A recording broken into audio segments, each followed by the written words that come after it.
Bismillahirrahmanirrahim. Assalamualaikum warahmatullahi wabarakatuh. Alhamdulillahi rabbil alamin. Allahumma salli wa sallim wa barik ala sayyidina Muhammadin wa ala alihi wa sahbihi ajma'in.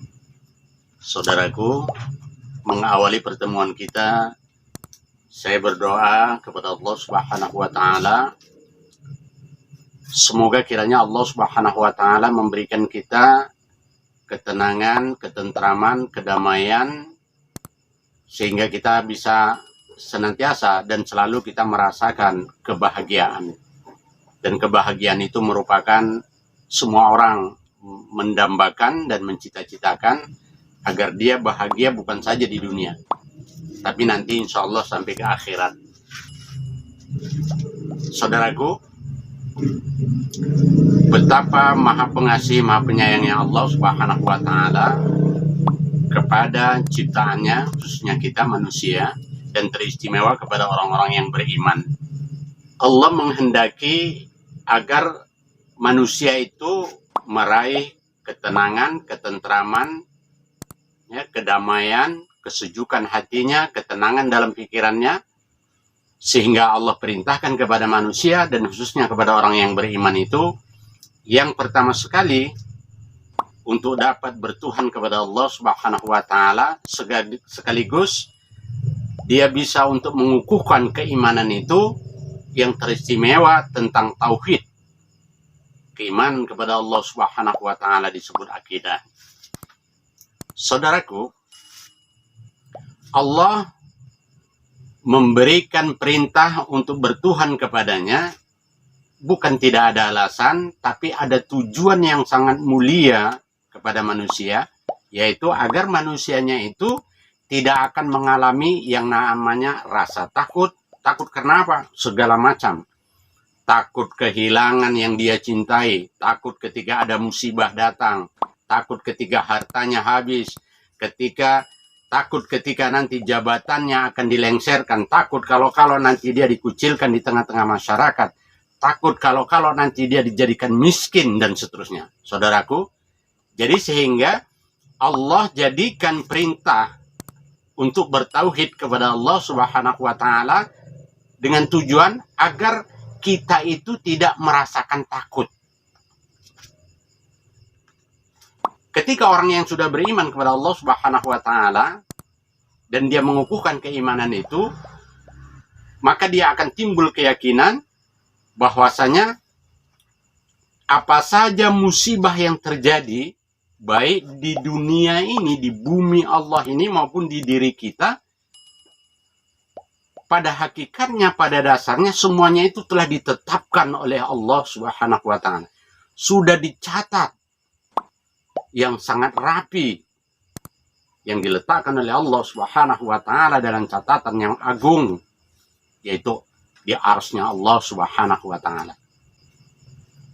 Jadi ketika kita mengimani satu hal itu saja, mengimani satu poin itu saja, dengan tujuan Allah memberikan hal itu kepada manusia agar manusia itu tidak takut.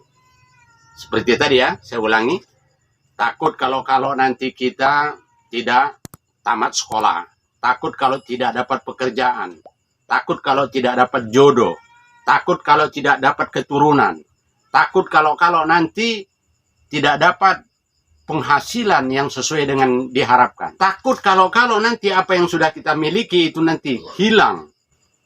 Apakah itu keturunan, apakah itu pasangan, apakah itu memang harta, dan lain sebagainya.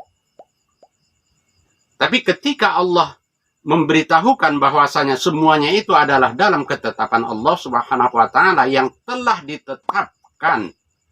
Jadi oleh karenanya, ketika orang yang memang sudah bersikukuh, dia meneguhkan, dia beristiqomah, mempunyai pendirian yang kuat, bahwasanya Allah berkehendak manusia itu agar tidak merasa takut, kecewa, duka, bahkan menderita, maka yang pertama sekali adalah kita menguatkan akidah kita kepada Allah Subhanahu wa taala, dan itulah merupakan keinginan Allah Subhanahu wa taala agar kita tidak menjadi orang yang takut.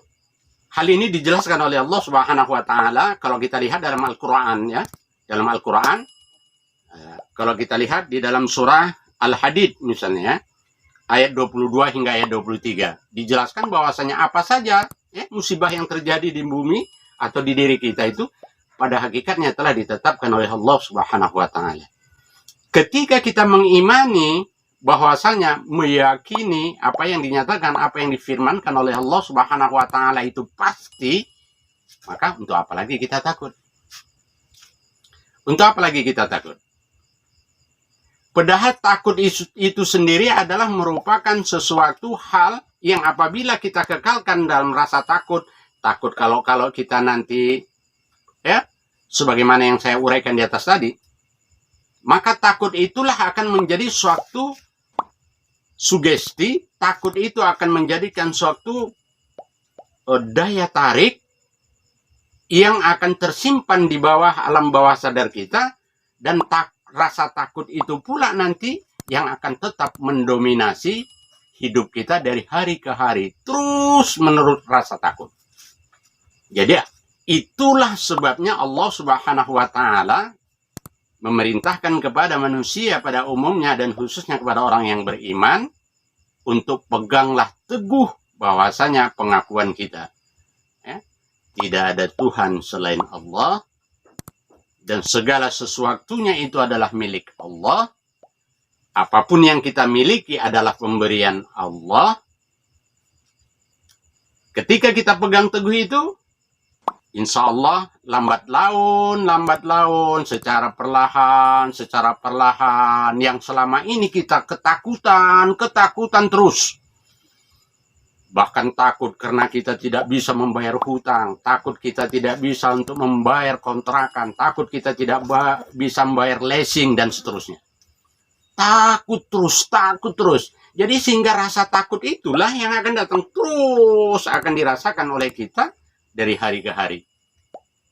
Jadi tersembunyi lagi di balik itu, hilang rasa takut kita kepada Allah Subhanahu wa taala. Padahal Allah Maha Pengasih, Maha Penyayang, agar kita selama hidup tidak dihantui dengan rasa takut, Allah perintahkan ya. Allah perintahkan untuk ini aku Allah ya. Sembah aku, taati aku, menjadilah kamu orang yang tunduk kepadaku, orang yang menyerahkan diri kepadaku, maka Allah akan berikan suatu ketetapan jiwa secara berangsur yang selama ini kita menjadi suatu kehantuan rasa takut itu, insya Allah akan menjadi sirna, menjadi hilang. Karena apa? Ya, kita akan pola kembali kepada Allah. Ya. Harus kita lakukan pola kembali kepada Allah itu harus benar-benar kita jihadkan dalam jiwa kita. Yuk, sama-sama kita start kembali ke iman kita, pikiran kita, hati kita. Agar apa? Agar kita tidak dihantui terus-menerus dengan rasa takut. Demikian saja sebagai kesimpulan. Allah memerintahkan untuk bertuhan kepadanya, diperintahkan kepada manusia secara umum, secara khusus kepada orang-orang yang beriman. Allah menghendaki agar orang-orang dan khususnya orang-orang yang beriman tidak dihantui dalam masa hidupnya dengan rasa takut. Demikian. Assalamualaikum warahmatullahi wabarakatuh.